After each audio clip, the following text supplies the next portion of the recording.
आज की कहानी है एक ऐसे कैदी की जो हर बार जेल से भाग निकलता है, फिर चाहे कितनी भी सिक्योरिटी क्यों ना हो। ये कहानी है जापान के सबसे खूंखार कैदी सुजुकी की, जो इस समय जापान की सबसे हाई सिक्योरिटी जेल में अपनी सजा काट रहा है। चेकिंग ड्यूटी पर घूम रहे गार्ड्स के जाने के बाद सुजुकी अचानक मुस्कुराया और अपना एक दांत बाहर निकाल लिया। कुछ देर बाद गार्ड्स फिर से चेकिंग करने आए, लेकिन इस बार सुजुकी फरार हो चुका था। उन्हें वहां किसी के मौजूद होने का शक हुआ, लेकिन सुजुकी भी कोई कच्चा खिलाड़ी नहीं था। वो बिना आवाज किए रोशनी से बचता हुआ इधर से उधर छुपता रहा। जब गार्ड्स ने आइसोलेशन सेल की दोबारा चेकिंग की तो वो समझ गए कि सुजुकी भाग चुका है। उन्होंने तुरंत बाकी के गार्ड्स को बुलाया और देखते ही देखते वहां भीड़ इकट्ठा हो गई। जब सुजुकी छत से भाग रहा था तो जोर जोर से जेल के सायरन बजने लगे। अचानक जोरदार बारिश शुरू हो गई और हमें पीछे की कहानी दिखाई जाती है।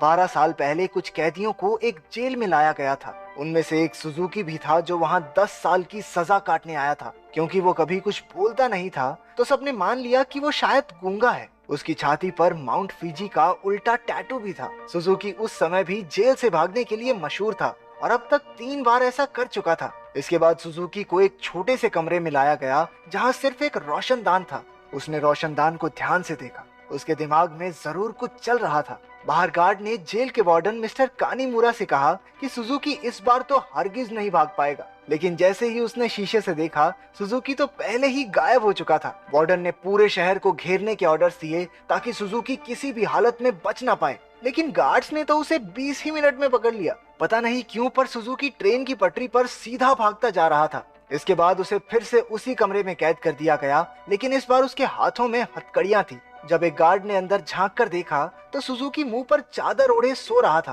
गुस्से में उसने सुजुकी को चादर हटाने को कहा क्योंकि वो कोई चांस नहीं लेना चाहते, लेकिन जब बार बार कहने पर भी उसने चादर नहीं हटाई तो गार्ड्स ने मिलकर उसकी बुरी तरह पिटाई की। अगली सुबह वार्डन ने सुजुकी के सारे पुराने रिकॉर्ड्स निकाले। ध्यान से पढ़ने पर उसे पता चला कि जब भी सुजुकी जेल से भागता है तो हर बार वो ट्रेन की पटरी पर ही पकड़ा जाता है। रात को वार्डन गार्ड्स के साथ चेकिंग पर निकला। वो सुजुकी के सेल में पहुंचकर हैरान रह गए क्योंकि उसने किसी तरह अपनी हथकड़ियां खोल दी थी। गुस्से में गार्ड्स ने उसे मारते हुए पूछा, कैसे खोली हथकड़ियां? हाँ, कैसे खोली हथकड़ियां?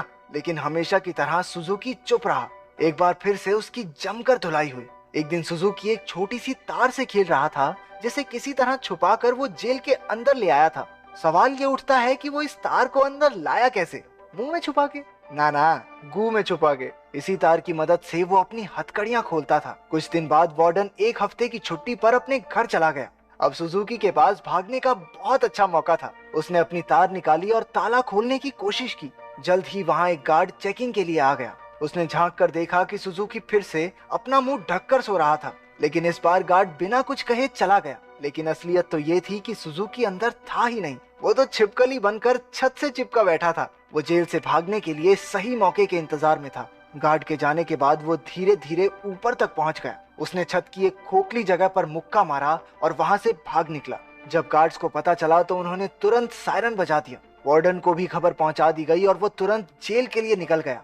अगली सुबह पुलिस वाले सुजुकी को पकड़ने का प्लान बना रहे थे। तभी वार्डन भी वहां पहुंच गया। उसने कहा कि सारे प्लान छोड़कर सिर्फ एक टीम पास की ट्रेन की पटरियों पर भेज दो। ऑफिसर्स को भी लगा, अरे बूढ़ा हो गया वार्डन, दिमाग सठिया गया इसका, अरे वो पागल थोड़ी है, हर बार सेम जगह जाएगा। लेकिन जब वार्डन ने उन्हें विश्वास दिलाया कि उसे 100% भरोसा है कि सुजुकी वहीं मिलेगा, तो उन्होंने उसकी बात पर भरोसा करके टीम भेज दी। और उसकी बात सच भी निकली। सुजुकी को एक बार फिर से ट्रेन की पटरियों पर पकड़ लिया गया। जेल से निकलने में तो ये चाचा चौधरी बन जाता है, कंप्यूटर से तेज दिमाग। बाद में क्या हो जाता है इसे? क्योंकि वार्डन की सूझबूझ की वजह से सुजुकी पकड़ा गया तो उसके काम से खुश होकर उसे प्रमोट कर दिया गया। अब वो एक बड़ा ऑफिसर बन चुका था जो देश की सारी जेलों में जाकर कैदियों की हालत की चेकिंग करता था। उधर सुजुकी एक बार फिर से भाग निकला और फिर से पटरियों पर पकड़ा गया। हर साल उसे एक नई जेल में भेजा जाता जिसमें और ज्यादा टाइट सिक्योरिटी होती, लेकिन वो हर जगह से बचकर निकल जाता था।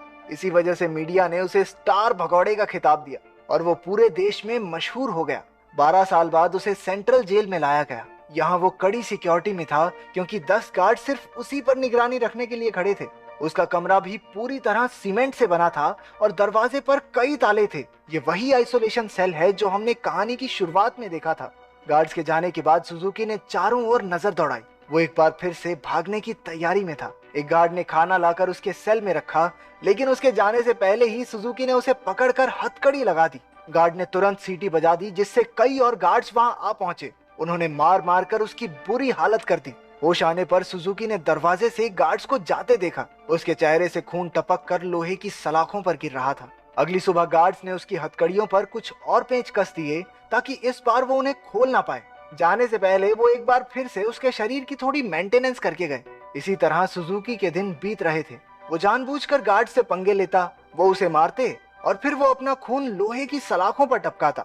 एक दिन गार्ड्स ने उसे इतना मारा कि उसका दांत टूटकर गिर गया, लेकिन सुजुकी ने उसे उठा लिया और उसे देखकर अजीब तरीके से मुस्कुराने लगा। ऐसा लग रहा था जैसे ये सब उसके प्लान का ही हिस्सा है। इसके बाद सुजुकी दीवार पर अपने दांत से कुछ बनाने लगा। कुछ हफ्तों बाद सुजुकी ने एक और गार्ड पर हमला कर दिया। इस बार उसे सबसे खतरनाक सजा दी गई।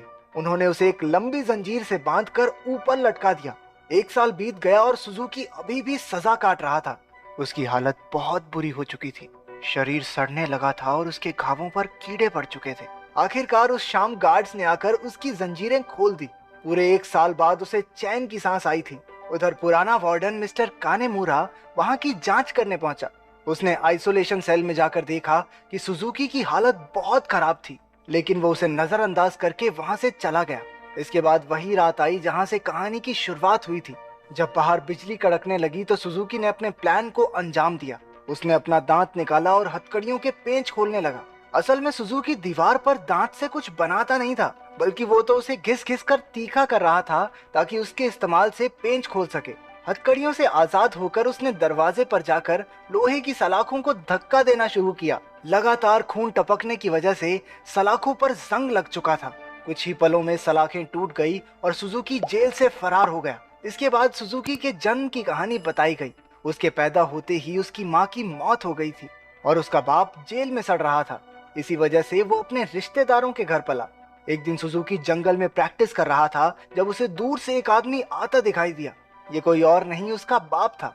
उन्होंने कुछ समय बातें की और तभी उसने अपने पिता की छाती पर माउंट फीजी का एक टैटू देखा। बदकिस्मती से जल्द ही वहां कुछ पुलिस वाले आ गए जो सुजुकी के पिता को पकड़ना चाहते थे। वो उन्हें देखकर रेल की पटरी पर सीधा सीधा भागने लगा। इस दिन सुजुकी ने कसम खाई कि एक ना एक दिन अपने पिता से जरूर मिलेगा। वर्तमान समय में सुजुकी फरार होकर एक बार फिर से पटरियों पर दौड़ रहा था। मिस्टर कानीमुरा ने पीछे से उसे रुकने के लिए आवाज दी और हैरानी की बात यह थी कि वो रुक भी गया।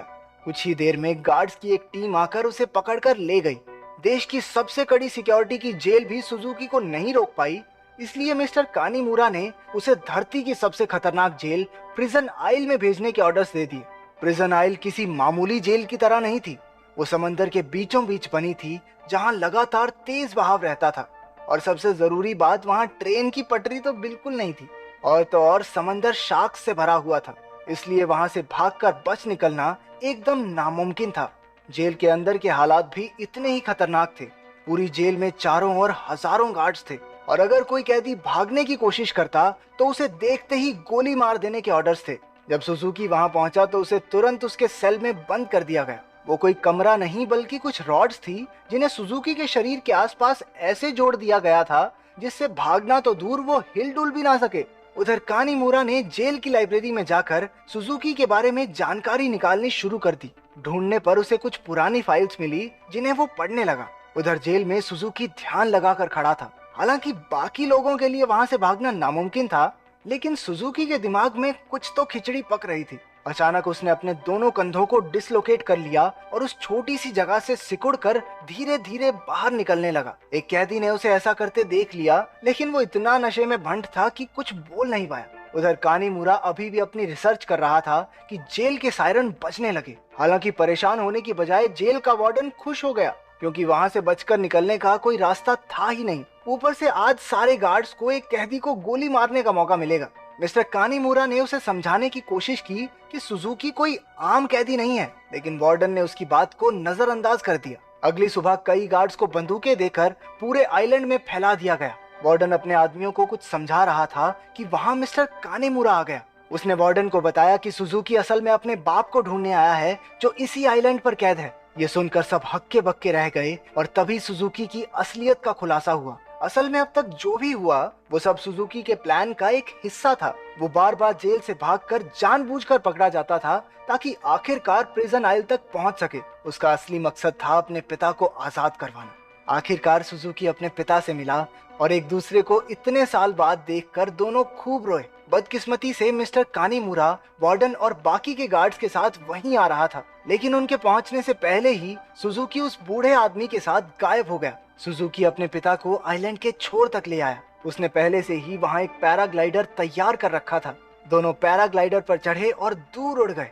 दूसरी ओर मिस्टर कानीमुरा ने एक बूढ़े आदमी से बात करने की कोशिश की जो सुजुकी के पिता के साथ ही कैद था। तभी उसने माउंट फिजी का एक टैटू उस आदमी की छाती पर देखा, जिसका सीधा मतलब ये था कि इतने सालों की कड़ी मेहनत के बाद भी सुजुकी गलत आदमी को लेकर भाग गया। अब इससे बुरी किस्मत तो किसी की नहीं हो सकती। क्या आप अपने पिता के लिए इतनी परेशानियां सह सकते हैं? कमेंट्स में जरूर बताना।